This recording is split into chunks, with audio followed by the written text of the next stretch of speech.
Hi ஹால், welcome to Reva சமையல். நம்ம இன்றைக்கி இந்த வீடியோவில் என்ன பார்க்க போகிறோம்னு பார்த்தீங்கன்னா, மஷ்ரூம் தம் பிரியாணி தாங்க. பிரியாணிக்கு தேவையான எல்லா பொருளும் நான் இந்த வீடியோவில் காட்டியிருக்கேன். மெஷர்மெண்ட்டையும் டிஸ்கிரிப்ஷனில் ஆட் பண்ணியிருக்கேன், செக் பண்ணிக்கோங்க. வாங்க இப்போ வீடியோக்குள்ளே போகலாம். நான் இன்றைக்கி தம் பிரியாணி தாங்க பண்ண போகிறேன். அதனால நான் இந்த பாத்திரத்தை யூஸ் பண்ணியிருக்கேன். நீங்களும் உங்கள்கிட்ட இந்த மாதிரி பாத்திரம் இருந்தாலும் யூஸ் பண்ணிக்கோங்க. நான் இன்றைக்கி 1/2 kg தம் பிரியாணி யூஸ் பண்ண போகிறதுன்றதுனால 200 ml ஆலிவ் ஆயில் தாங்க யூஸ் பண்ணியிருக்கேன். நீங்களும் 200 mlக்கு என்ன குக்கிங் ஆயில் இருந்தாலும் யூஸ் பண்ணிக்கோங்க. ஆயில் நல்லா ஹீட் ஆனதுக்கப்புறம் பிரியாணி ஓல்ட் ஸ்பைசஸும் நம்ம ஆட் பண்ணிக்கலாம். அது நல்லா பொரிஞ்சதும் நீல வாக்கில் கட் பண்ண 4 பிக் சைஸ் ஆனியனை இதில் ஆட் பண்ணிக்கலாம். ஆனியன் நல்லா வதங்கினாதாங்க பிரியாணி நல்லாயிருக்கும். அதனால் ஆனியன் ஆட் பண்ணதுக்கப்புறம் நல்லாவே நம்ம வதக்க ஆரம்பிச்சிடுவோம்.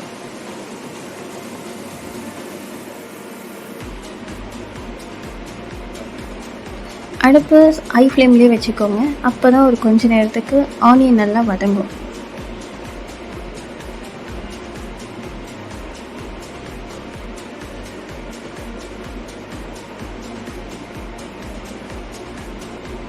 ஆனியன் ஒரு 25% வதங்கும் போது நம்ம பச்சை மிளகாவையும் ஆட் பண்ணிக்கலாம். இந்த ஸ்டேஜில் நான் 3 பச்சை மிளகாவை ஆட் பண்ண போகிறேங்க.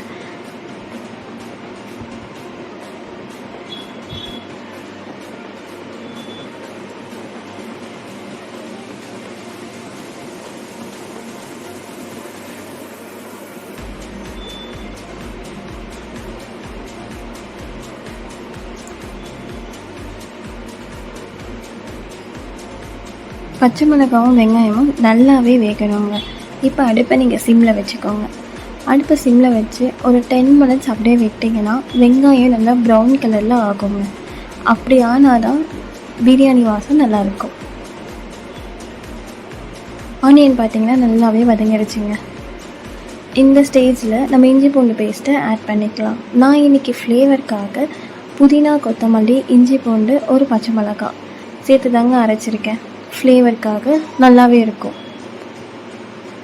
இந்த ஸ்டேஜில் அடுப்பு சிம்மில் தாங்க இருக்கணும். இல்லைன்னா இஞ்சி பூண்டு பேஸ்ட்டும் வெங்காயமும் அடிப்பிடிக்க ஆரம்பிச்சிடும். இப்போ கிளறும் போது நீங்கள் அடுப்பு சிம்லேயே வச்சு கிளறுங்க. பார்த்தீங்கன்னா நல்லாவே வெந்துடுச்சு, பச்சை வாசனையும் போயிடுச்சு. இந்த ஸ்டேஜில் நம்ம தக்காளி ஆட் பண்ணிக்கலாம். நான் இன்றைக்கி பழுத்த 3 தக்காளி தாங்க ஆட் பண்ணியிருக்கேன். வாசனைக்காகவும் புதினா, கொத்தமல்லி அப்படியும் போட்டிருக்கேன்.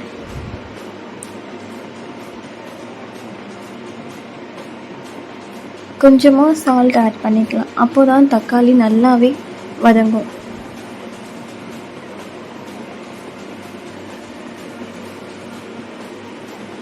சால்ட் ஆட் பண்ணிவிட்டு நல்லாவே நம்ம கிளறி விடலாங்க. பார்த்திங்கன்னா உங்களுக்கே தெரியும், நல்லா உங்களுக்கு ஒரு தொக்கு கன்சிஸ்டன்சியில் வந்திருக்கு. நான் இன்றைக்கி 2 பேக்கெட் மஷ்ரூம் தாங்க எடுத்திருக்கேன். நான் பெரிய சைஸாக தான் கட் பண்ணி போட்டிருக்கேன். ஏன்னா நம்ம இன்றைக்கி பிரியாணி செய்ய போகிறதுன்றதுனால நான் இன்றைக்கி பெருசாகவே கட் பண்ணியிருக்கேன். சின்னதாக கட் பண்ணிங்கன்னா பிரியாணியில் உங்களுக்கு மஷ்ரூம் ஒழுங்காக தெரியாது, அது வதங்கும் போது குட்டி ஆகிடும். அதனால கொஞ்சம் பெரிய சைஸாகவே நீங்கள் கட் பண்ணி ஆட் பண்ணிக்கோங்க. நான் இன்றைக்கி 1.5 ஸ்பூன் காஷ்மீரி மிளகாய் தூள் தாங்க யூஸ் பண்ணியிருக்கேன். இதனால கலர்ஃபுல்லாகவும் இருக்கும், காரமும் கரெக்டாக இருக்கும். மிளகாய் தூள் உங்களுடைய காரத்துக்கு ஏற்றபடி நீங்கள் போட்டுக்கோங்க. நான் இன்றைக்கி 1.5 ஸ்பூன் தான் யூஸ் பண்ணியிருக்கேன்.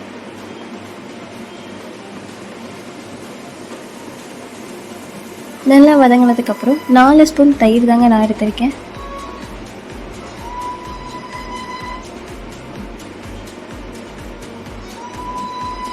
தயிர் ஆட் பண்ணதுக்கப்புறம் நல்லாவே கிளறி விடுங்க.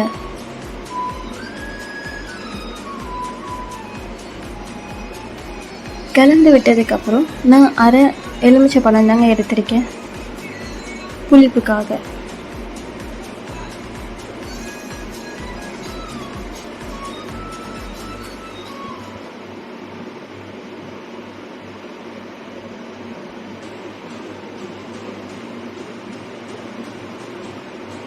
எலுமிச்சை பழம் கொடுத்ததுக்கப்புறம் நல்லாவே கலந்து விடுங்க. இந்த ஸ்டேஜில் வாட்டர் எதுவும் ஆட் பண்ணிடாதீங்க. ஏன்னா ஆல்ரெடி நான் கொடுத்த தயிரும் எலுமிச்சை பழமும் நெக்ஸ்ட்டு கார்னான்லேருந்தே வாட்டர் வெளியே வருங்க. அதனால் இந்த டைமில் நீங்கள் வாட்டர் எதுவும் யூஸ் பண்ணாதீங்க. பார்த்திங்கனாலே உங்களுக்கு தெரியும், வாட்டர் ஆல்ரெடி அதில் பிரிஞ்சு வந்திருக்கு. இப்போ ஊற வச்சு கழுவின அரிசியை நம்ம இதில் ஆட் பண்ணிக்கலாம்.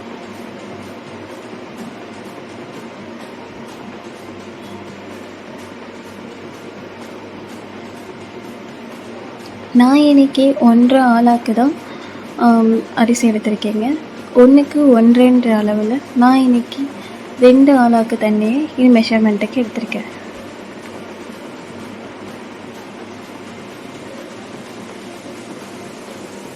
ரைஸ் போட்டதும் நல்லாவே கிளறி விடுங்க. மசாலாவோட ரைஸ் நல்லாவே மிக்ஸ் ஆகணும்.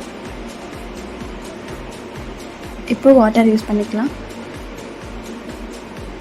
1க்கு 1.5னால நான் இன்றைக்கி 2 ஆளாக்கு தாங்க தண்ணி ஊற்றிருக்கேன். நல்லாவே கலந்து விடுங்க.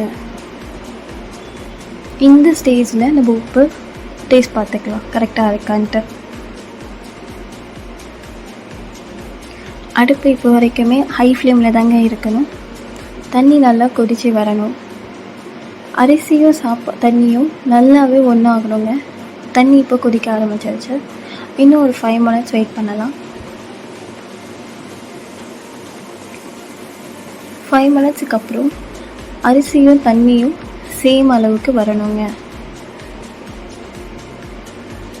இப்போ பார்த்திங்கன்னா சாப்பாடும் தண்ணியும் ஒரே அளவுக்கு வந்துடுச்சு.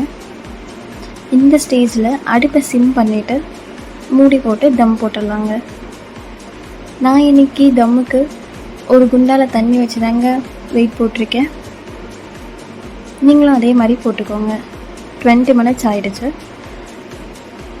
20 minutesக்கு அப்புறம் நம்ம ஓப்பன் பண்ணி பார்க்கலாம்.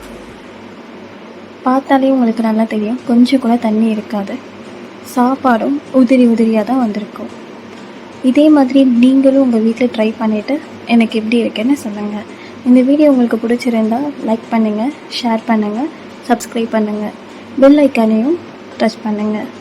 அப்போ தான் அடுத்த வீடியோ போடுறது உங்களுக்கு நோட்டிஃபிகேஷன் ஆகும். தேங்க்ஸ் ஃபார் வாட்சிங்.